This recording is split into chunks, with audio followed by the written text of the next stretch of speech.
BJP राज्य कार्यालय में आरंभ है मंत्री अभियोग शुणाणी। परिवहन मंत्री विभूतिभूषण जेना और स्वास्थ्य मंत्री मुकेश बहालिंग आज विभिन्न अभियोग शुणाणी करिसेंती।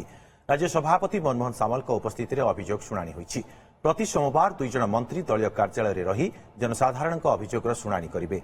लोकंकु सेवा जोगाइबा लागि एही जनशुणाणी कार्यक्रम होईछि। यह करागला जे बापा वर्षिकिया आम सब गाँव को जाइलु किंतु राति अधारे से जो परिवेश वर्षा दिन झाड़ा बांती ज्वर समस्त आक्रांत हो गलु किंतु कौन प्रकार सुविधा नथिला।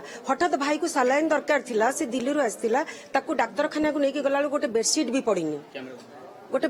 पड़ीनी अर्थात डाक्तरखाना औषध बेडसीट माने कौन प्रकार सुविधा हमर नथिला।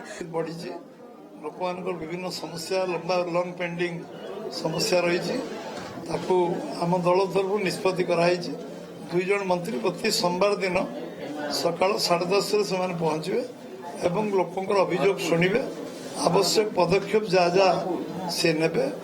ये आम पार्टी प्रक्रिया लोकों अभियोग शुणा पार्टी कार्यालय में आमर अभियोग प्रकोष्ठ खोले।